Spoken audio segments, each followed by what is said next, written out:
Let's do it!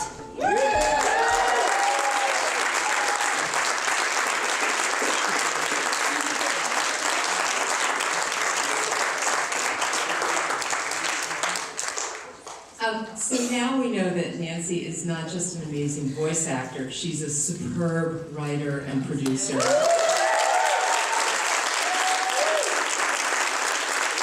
Thank you. And, you know, I'm really struck by how much heart this movie has, and I think that's what you're doing, as well as really good acting, obviously. So Lucy, in the movie, takes this journey in October 1993, the month that Fellini dies in real life. At the end, tell me, does she really meet Fellini, or does she just meet or re-meet the lovely artist Pietro? You know, I kind of figured this question would come up. And actually, it comes up every single time. We did 9 film festivals and did Q&As at the end of the festivals. What do you think? I think, well, I really wanted her to meet Fellini. Yeah. How could you not, after everything she went through? But I decided it had to be Pietro, and awesome. And he was so kind and loving to her, and so not a bad thing to end up with. Like a consolation prize to Fellini. You know, Peter Chenis, by the way, Peter, where art thou? Peter Chenis, KJE, yes, he's co-writer.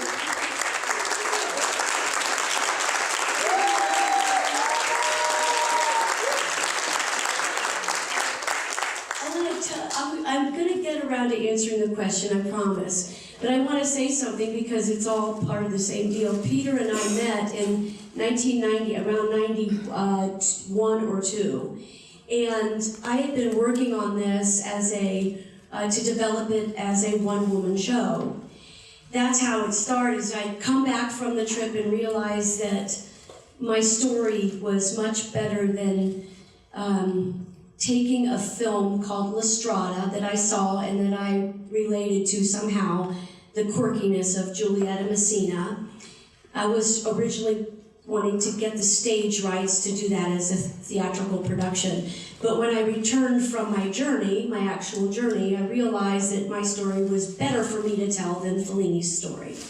And in fact, in 1985, you did go yourself to Rome. That's correct. In Search of Fellini. That's correct. Thinking you would meet him. That's correct. Well, you know what? I really don't want to answer it because I feel like this. Just by show of hands, did I meet him? Did I meet him? Just by show. Put him up high. Let's see. Okay, a little percentage, maybe a quarter. Did I not meet him? And more people believe that I did not meet him. So, well, wait a minute. How many people think Lucy in the movie met him? Well, when I say that's what I mean. Yeah, I mean her. If you interpret it that way too. But, geez, should I tell you? I mean, it's like... Tell. This is your family. Yes, this is your family. Okay. He's saying don't tell. Wouldn't you rather like the illusion of like creating yourself? If you don't want to know, close your ears. So let me just put it this way. If I actually met him, I feel like I would have completed my mission. It would have, no story. It's like, damn it, I did it. I met Fellini. He gave me the rights to do La Strada on stage. I came back and I was incomplete. It was just, the cup wasn't quite full yet. I wasn't done. So then I realized, oh my God, I have a story to tell. I must tell the story.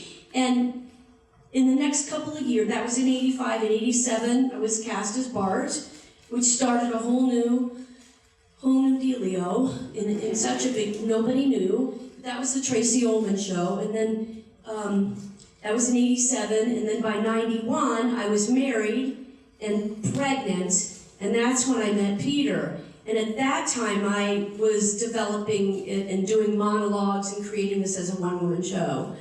So when I brought Peter on, he knew that I was looking for a writer. I never considered myself a writer.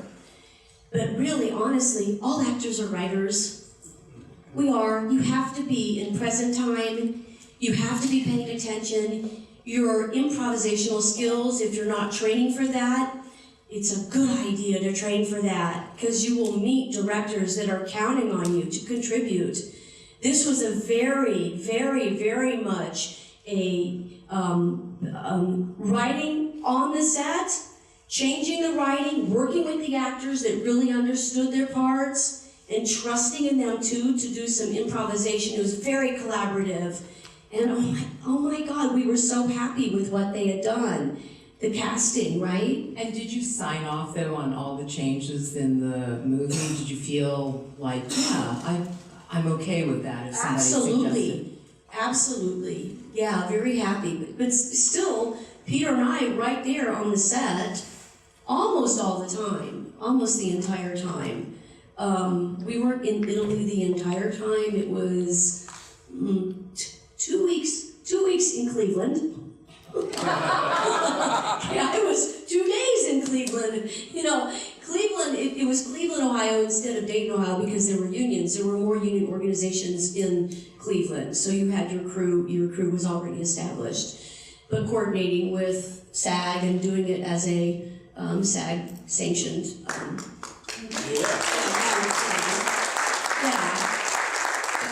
You're from Dayton, and if Dayton could have had the SAG crews, you would have done it in Dayton. Yeah, but they were just more prepared, I think, in Cleveland. And also Cleveland has a bit of a reputation. I think the dichotomy of Cleveland and Venice, Italy, you know.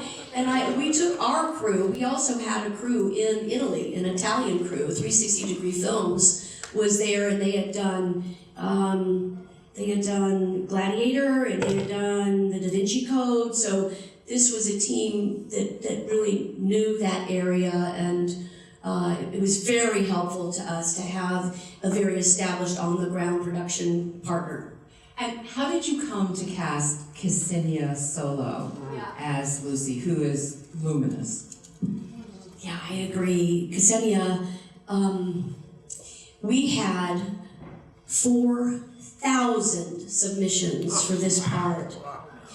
We went through the breakdown service.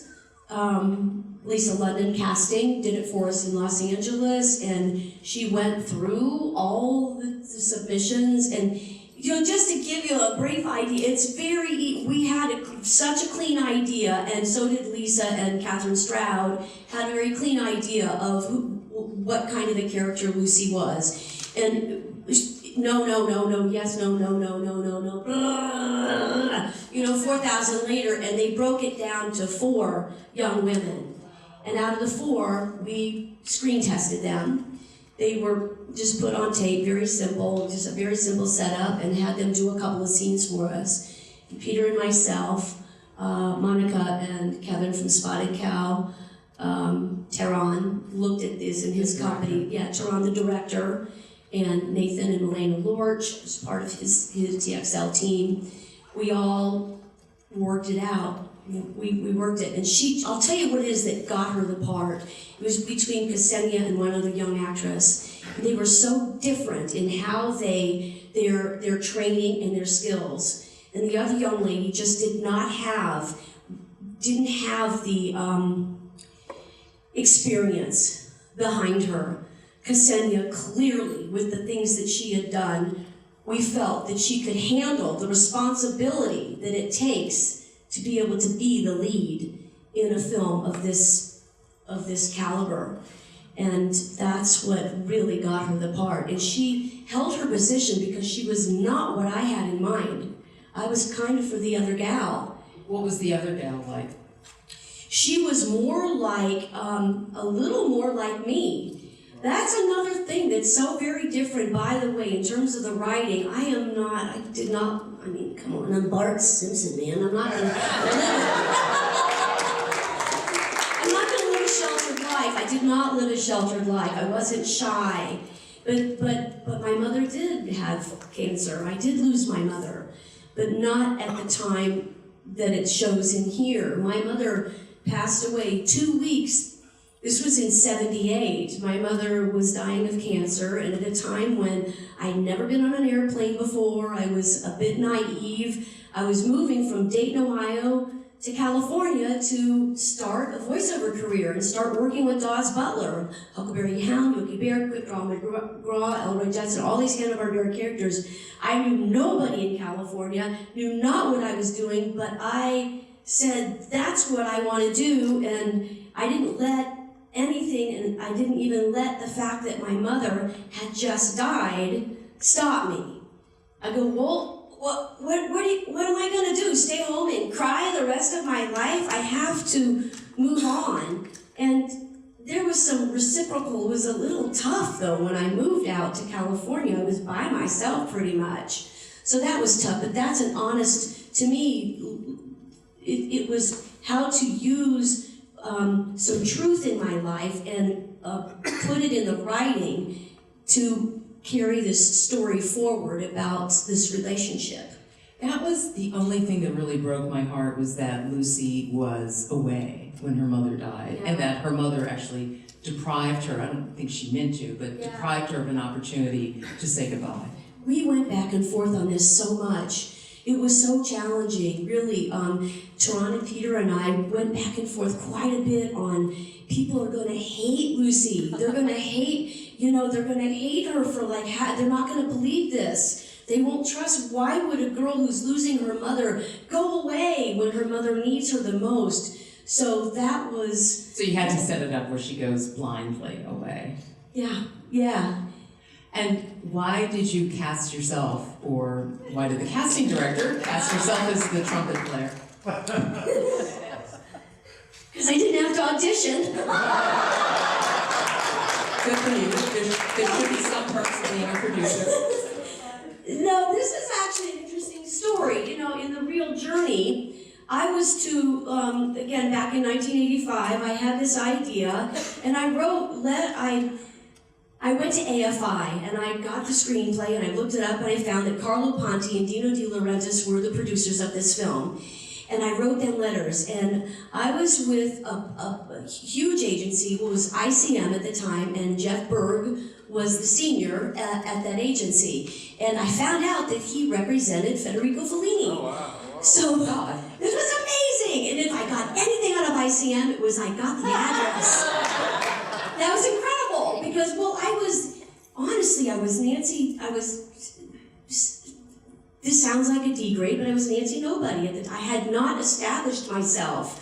Well, I had done My Little Pony, Glow Friends, Snorks, Pound Puppies, I had not done the Simpsons. I wasn't Bart yet, and they were fascinated that I could sound like a motorboat, drip like a faucet. I could do all of this entertainment for them, but in terms of them really representing me and taking me seriously as an artist, I wasn't there yet. But I got Fellini's address, and that's really what I wanted.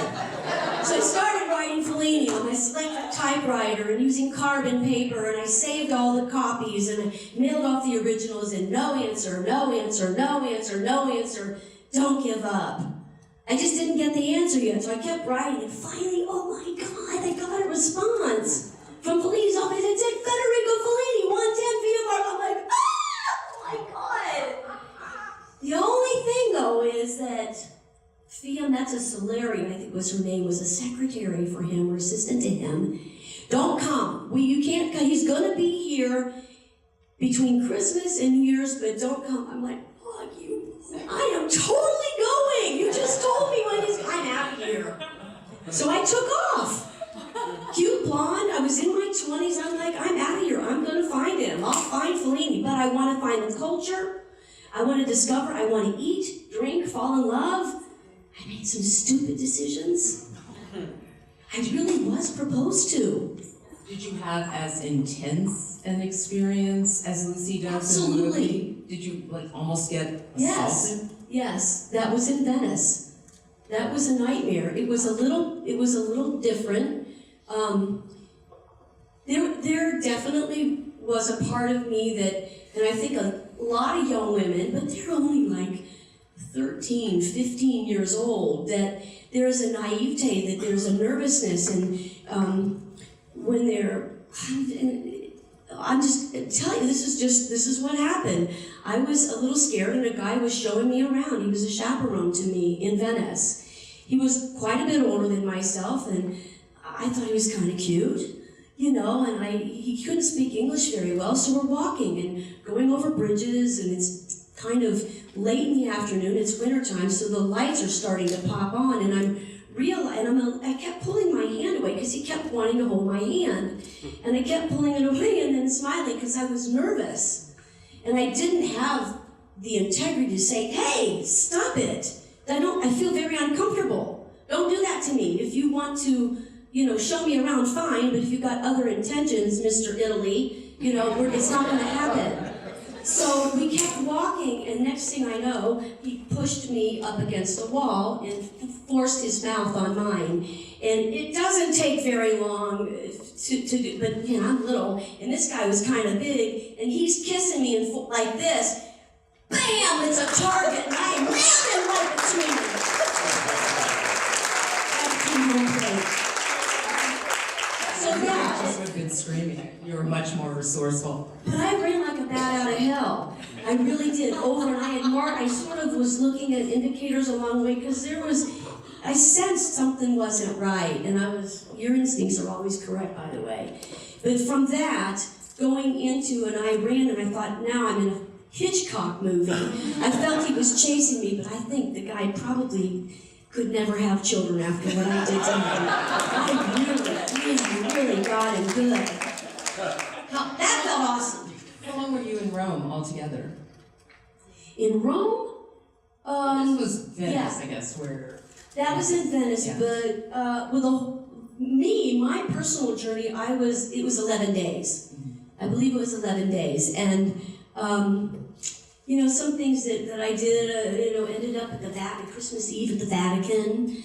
I was in a sea of nuns, and all kind of like Sister Bertrille with the, flying nun with the habit like that. Sister Bertrille. Sister Bertrille, remember? Sister Bertrille. Dating ourselves. But, I could tell you more. That the character, to answer your question about that character, I met the character that I played was actually a homeless guy that I met in Milan. And Milan didn't make the cut. It was too many cities, we couldn't afford it.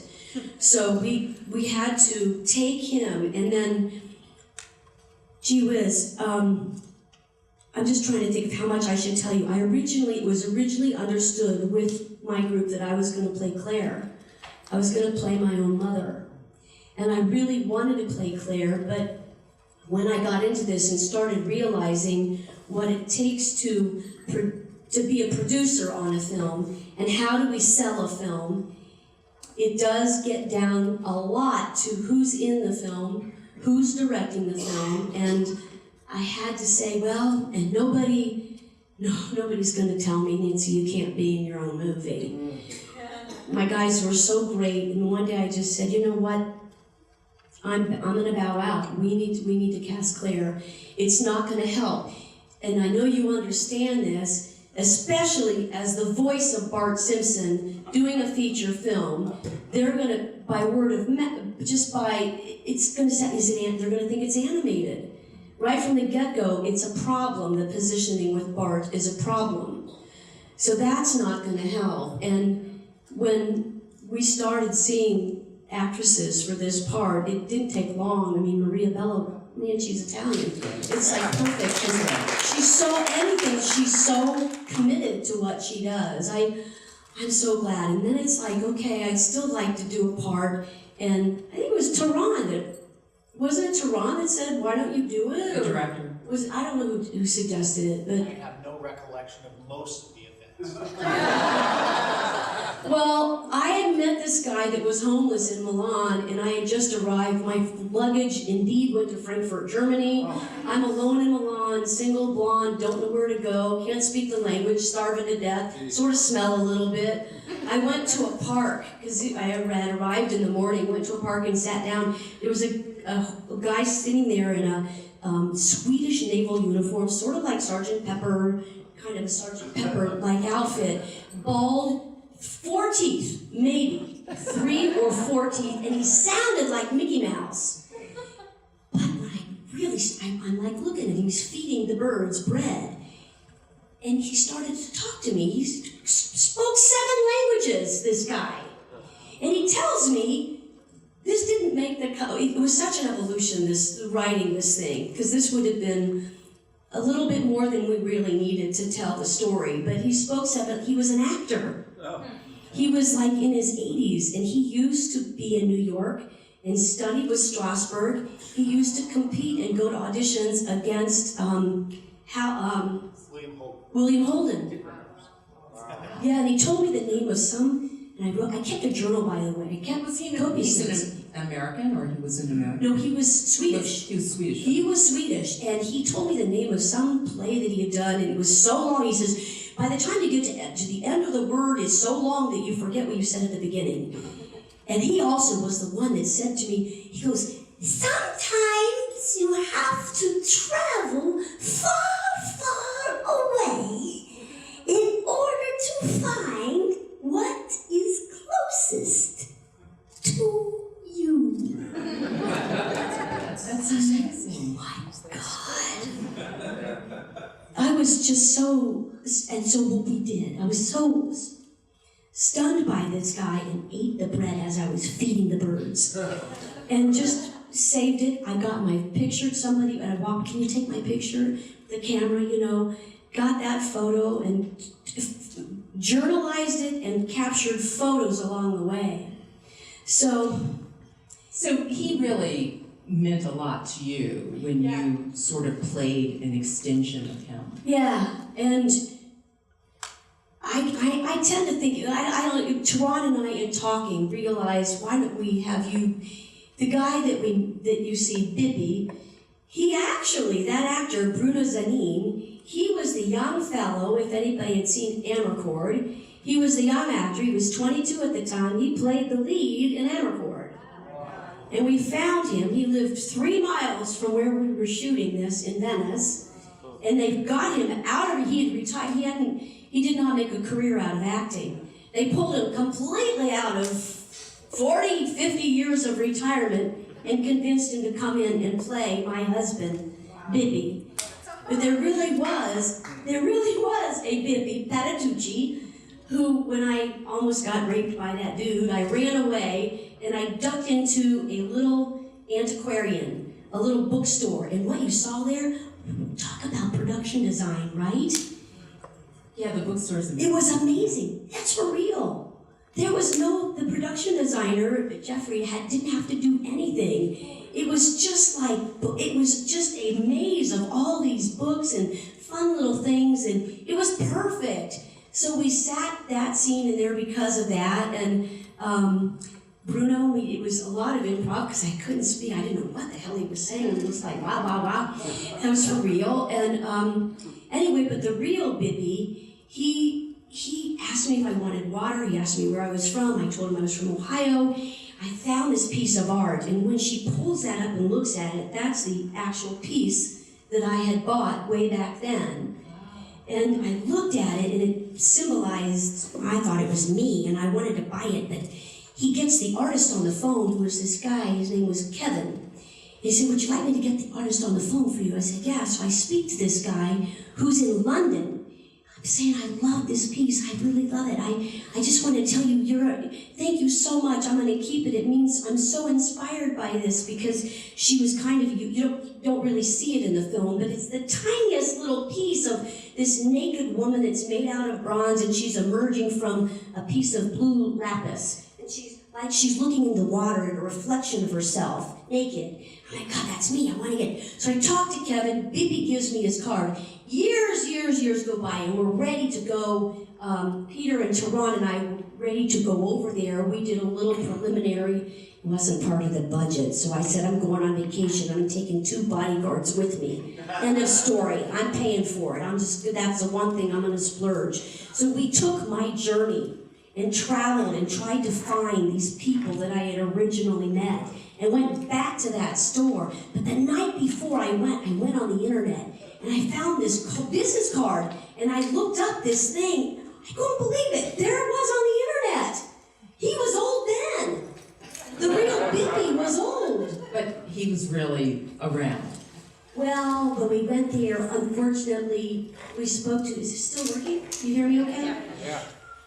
He had moved on. I'm not sure if he had passed away, but he was not around anymore. But then I turned the card over and it said, Kevin Coates. I went, oh, holy shit, he's the guy that did oh my God. So I looked him up. You're not gonna believe what happened to this guy. So this little piece, I couldn't believe it. I found a book on Amazon about this guy. He became this amazing artist that now is commissioned by dukes and duchesses. He's done hundreds of, he's like an alchemist. And he deals with metals, especially like with gold and with bronze. He pours himself. But he's one of these guys, he's a Renaissance man. He looks like he's from the 18th century or 16th. He's got long hair, he plays the mandolin. His wife kind of plays the harpsichord. They are not of this planet, but just incredible. So now I'm in communication with them, and... Do you have some of his art? I mean, since you reconnected? No, but I was so inspired by that I decided to sculpt my own piece.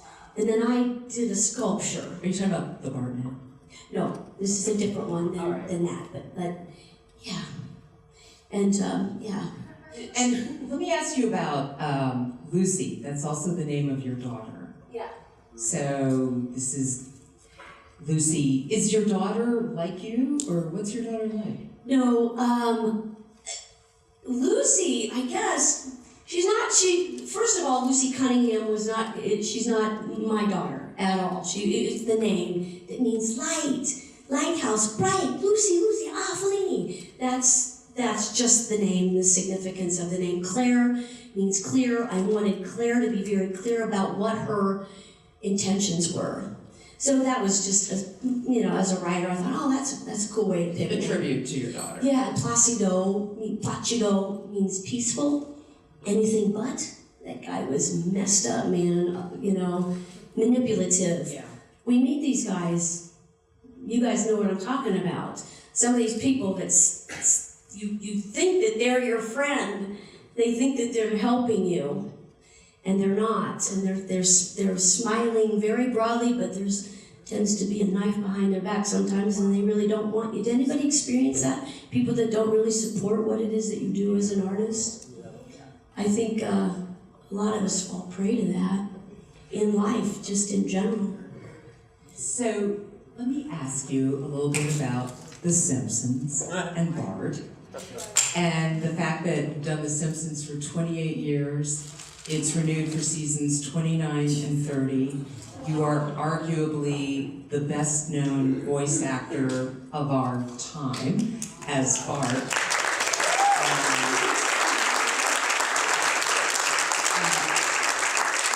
Then there's also Nelson and Ralph. Did I say that right? Did I get that right? Yeah. Okay. Is there anything that you would like Bart to do that he hasn't done? Oh, wow.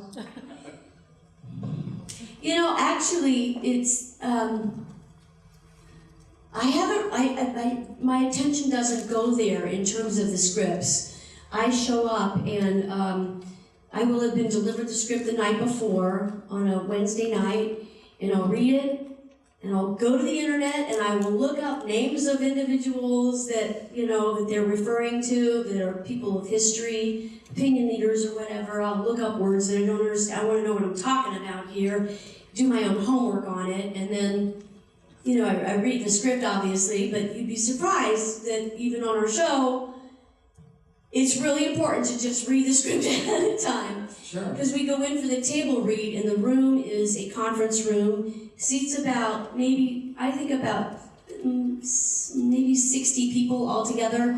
Big table, we've got actors at one end and the writer-producers at the other end, and then around the entire perimeter of the room are all the writer's assistants, and occasionally a Make-A-Wish kid will be there because it's a dream, or somebody that won some sort of a raffle, a fundraiser for some charity, and the prize is a table read for The Simpsons. It's, I think, arguably probably one of the best table read experiences, because there's like 4 laughs to 5 laughs a page. Every other line is funny, and the purpose of it obviously is for the writers. It's not really a rehearsal for myself or the other actors. It's a read-through that's tape recorded, and if Hank lives in New York, Harry is in New Orleans, they literally, this is so bad to say, but it's funny, they phone it in.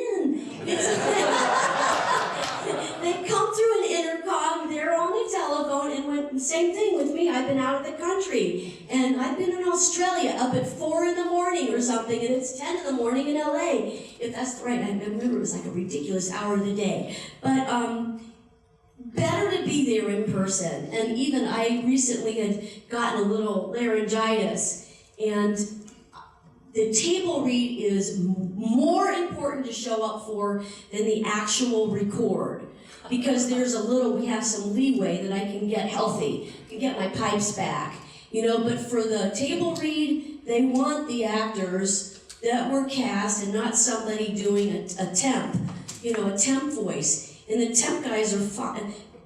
Temp guys that we have, Chris Edgerly is amazing. Tress McNeil will fill in occasionally if something happens and I really can't be there. Like stand-in voices. Yes, yeah, just to read it. But my God, there's not really an excuse not to be there. But occasionally something will happen and there is a too big of a conflict, and it's fine.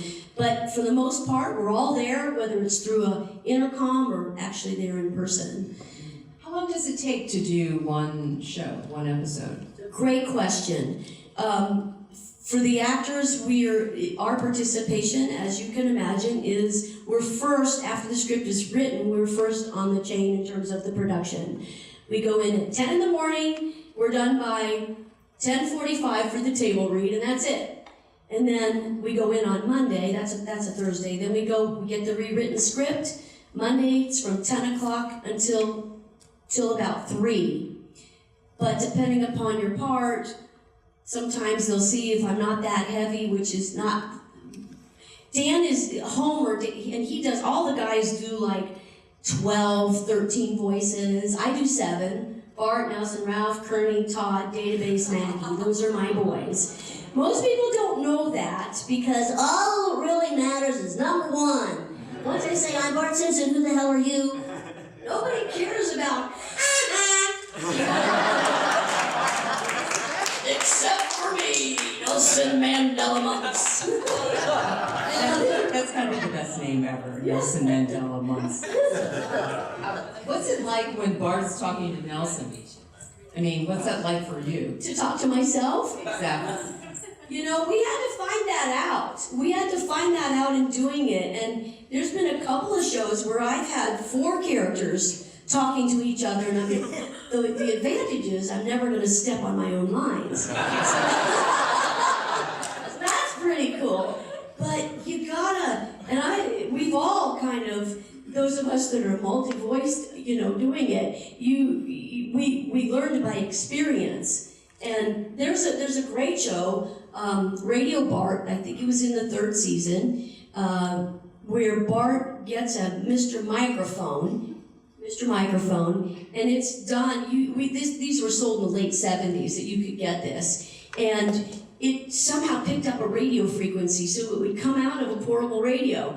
So in the show, Bart pretends like he does A Boy Who Cried Wolf, and he's pretending like he's trapped down in the well, and his name's Timmy, and nobody knows who he is, but Bart is not in the well. I guess the radio is in the well, and he's standing outside, calling for help, and Rod and Todd Flanders are right next door, and you hear this coming out of their radio, Rod, Todd, this is God. What are you doing on the radio? What do you mean, what am I doing on the radio? I created the universe, stupid kid. Walk through the wall. I'll remove it for you later. It's a pretty funny scene, but yeah, we just, that's how we do it. We actually do it like, as you can imagine, old-time radio might have been. We all have our own little station with the stand and the lighting and a high chair and a low chair, whatever, when you're there for 4 hours, you can change your mind or whatever. We don't take a lunch break anymore. It's kind of like our group came up with our own rules. We start at 10 and done by 2. When do we eat lunch? Well, you go grab something in the green room and nibble it in between takes. But we don't take there's no breaks. If you have to pee, they might have to wait for you, and it's really kind of no big deal. Everybody's just interested in doing the work. And so everyone's doing it, you're really doing it like a play, right? Yeah. Like a radio play. But it's usually not in consecutive order. So that's why the table read is a little more fun. And especially doing it by scene, but all the people in that scene are working together and that's correct. Another scene. That's correct. And we do 4 takes per scene, and I'll do like 2 or 3 as written, and then I will play with it. And if I'm inspired and I want to do an ad lib, which one time it was at the table read when I threw out "Eat My Shorts," and that was a total ad lib. It got a huge laugh, and next thing you know, it's on 30 million t-shirts.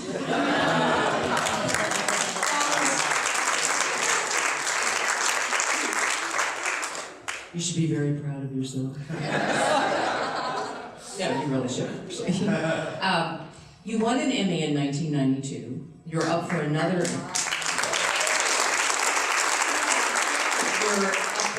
Emmy next month, I guess, right? Emmys are next month. And this is for the episode Looking for Mr. Goodbart, which I thought was both hilarious and serious. And significant, because I'm a grandmother now. My son actually had a baby, and it's really cool. So I was like, Bart's a grandma. What's it like to be a grandma? Well, before we go on to that, I want to explain something about the Emmy that I got in '92, and that was Dan, Julie Yardley, myself, Marcia Wallace, who was Mrs. Krabappel, bless her heart, and Jackie Mason. So at that time, this was in '92, like you said, there was no other animated show on primetime television, and the Board of Governors for the Academy decided that they wanted to have the opportunity or privilege to award nobody or as many as 6 people, anywhere from 0 to 6 individuals who they felt had either done a body of work or a performance that they felt should be acknowledged. And this was a surprise to everybody. And that it was, the core family, and then Mrs. Krabappel and Rabbi Krastovsky. We were all, it was amazing because we showed up and it really is an Emmy and we got it for voice characterization. I'm like, wow, this is cool. It feels like one, it smells like one. It's like, wow, this is awesome. But 28 years goes by, and yeah, this is the first time that I have officially been nominated for an Emmy, and I am so I just can't believe it. It's a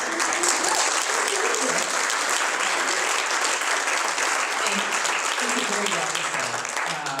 But I mean, don't you have to pick what you're being nominated for? I got very apathetic. I have to tell you, when you submit yourself, you have to submit yourself, and Fox will, The Simpsons works us out, that if we have to pick our own episode, I always go to my writer friends, which one do you recommend? Because it's like 22 episodes you have to choose from, and oh my God, I don't have time to sit and watch 22 more episodes.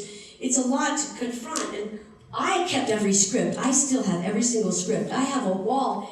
It's like, it's 618 scripts, all packaged together. Someday I'll have to get them leather bound, and you know, when I'm like 92 years old, don't have a cow, man, and just like donating to USC or UCLA or Ohio University or whatever. You know, I do think that is the way Bart will sound at 92. I hope not. I don't think so. But you know what? George O'Hanlon, who was the voice of George Jetson, Mel Blanc, who we all know, Dawes Butler, they were in their 90s, 80s, and 70s, still doing it, big time, at that age. Harry Shearer is 72, he's still doing it, big time, you know? That's great. So, you just, the pipes, man, it's like a singer. You know, Tom Jones, he's still doing it, man, throwing the underwear, everything, it's amazing. But was there something special about that episode that made you want to put it out there for consideration? You know, I got some recommendations, and I pulled out my scripts and I looked at them, and I was looking at it, and then I was like considering 3 of them, and I looked at those and watched the performance and looked at it, and it just, for me, it had to do with did I felt my performance and what lines, where does Bart shine the best? And I felt it was this was not the one that was recommended, you know, but I wanted it. It was my decision. And did you guys see it, where Bart's lavishing all this attention on these grandmothers in exchange for them getting him stuff? And then he meets this one grandmother who really doesn't want that much from him. She just wants to be walked outside so that she can go off into the woods. And he becomes fascinated with her. And it seems to me that the best episodes are the ones where, obviously, you get to be hilariously funny, but where something happens in Bart's little mind and he, you know, learns something. Yeah, there's a change. He has a realization about his life, and he respects his family more and his grandfather. And the grandmother the writers never, I think they refer back to her in history, but she's not around anymore, the grandmother. But it's just a really sweet episode, and Carolyn Omini wrote that one. And when you see the writer's name on The Simpsons, it's either 1 or 2, but they get the credit because they wrote the original draft. But they're backed up by 18, 19 other writers. It's extraordinary. And they must go through a whole process in the writer's room where they're all kind of rewriting each other, and hopefully collaboratively. I also personally loved the episode where Bart finds the homeless woman. Well, he destroys her cart. He feels so bad for her. He lets her stay in his closet for $1 a night. And had to be some sort of fee to make it okay, yeah. And it's something, as an editorial writer at the LA Times, I cover homelessness, and I was struck by how you guys really hit some of the big themes of homelessness in terms of substance abuse and everything, and it was both hilarious and also serious. Yeah, I don't, the writing, I'm always completely surprised when Monday comes and we have the rewritten script, because I always think the table read script is amazing, and then they come back and make it even better. It shocks me. This is Tuesday? Yesterday, I had to go in and do, because I had that laryngitis and I couldn't do the record, so I went in to go pick up all my lines, and I just turned and Carolyn was dry. I said, "You guys, when did we do this is not the same script." And the answer was, "You're right. This particular script was changed, and it just changed so much that it seemed like a completely different script." And having Jim Brooks as our senior in terms of the writing team, he's still very involved, and Matt Groening also is hands-on. They come to the table reads, they take notes, they go back. When I go home or on to the rest of my day, Jim and Matt and the rest of the writers, they hang and do the notes, and they continue to do the notes, and we get them as we're recording. It's a standard that was established from the very beginning, and even when Sam Simon was there, that they established this bar up so high, and I think to their credit, and to the credit of the entire staff, is that they've maintained that integrity. Yeah, it shows. It totally shows. And I know that women traditionally or often have played young boy voices. Yeah. But when you were starting out, and you've been doing this for a long time, you started out with fairly successfully very early on.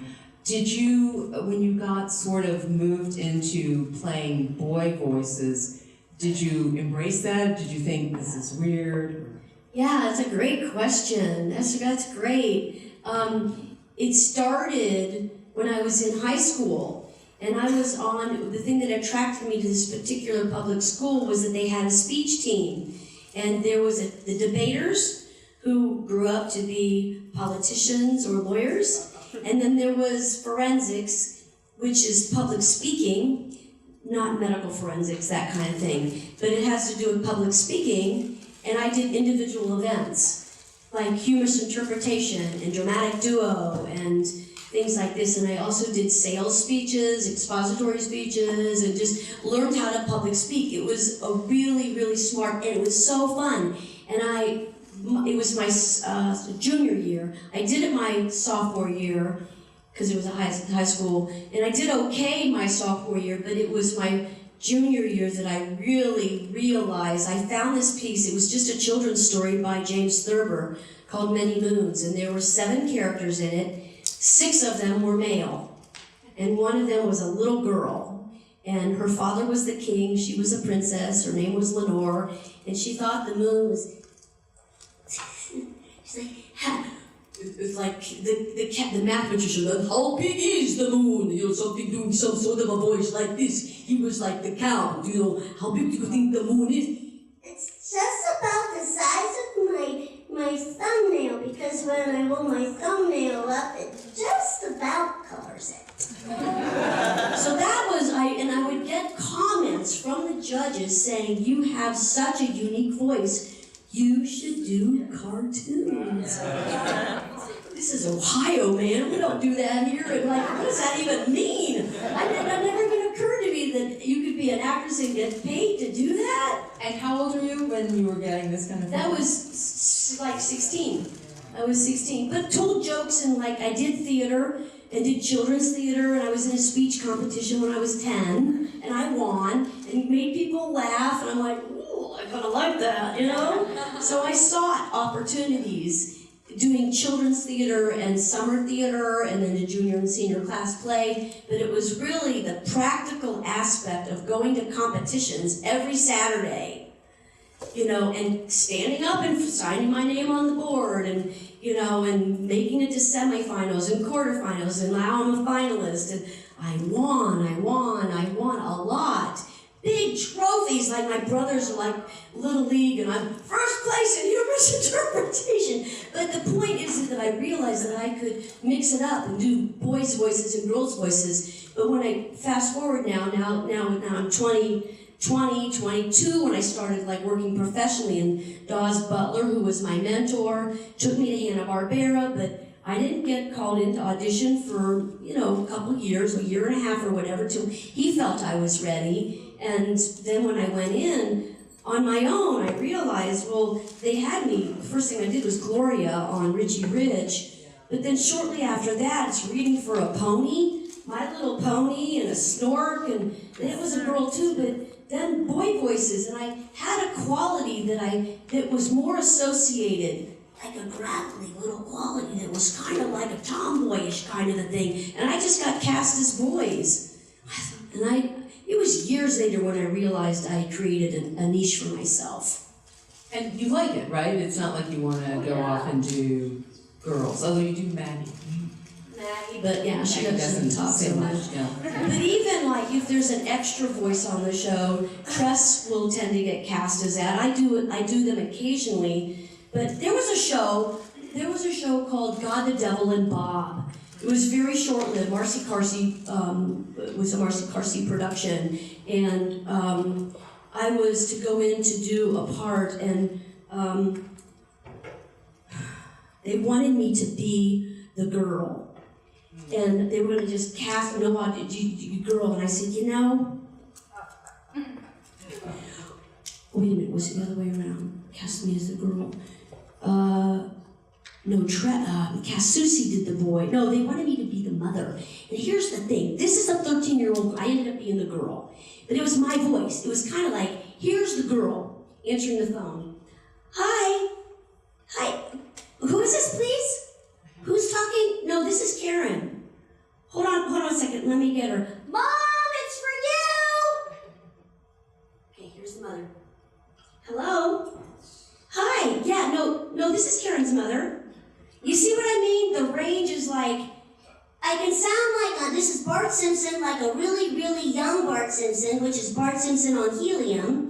Or I can take him and make him a little, and I can drop him down, and I can bring him a little bit lower, and now Bart's 40 years old. And that's how I do it. The casting to have me be the mother and be the girl, there's not enough differentiation. And that's the key to being successful in doing voiceovers. You have to have a lot of differentiation between your characters. What advice do you give to voice actors who are starting out?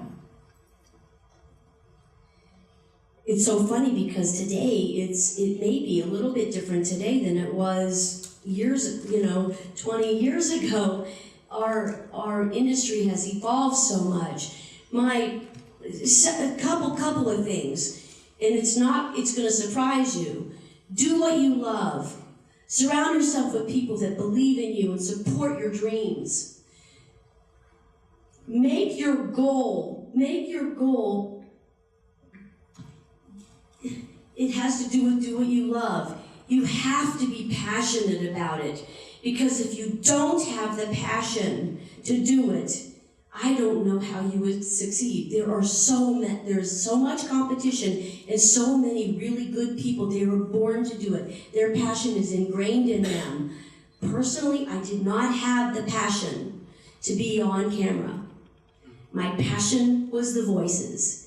So I started to do, it's another little sidetrack, I started to do on camera, and I embraced it. But I felt so anxious. There was something wrong. Sitting on a set for so long, I am so active. If I were a superhero, I would be called Action Girl, because I just cannot sit still very long. I really like to be productive.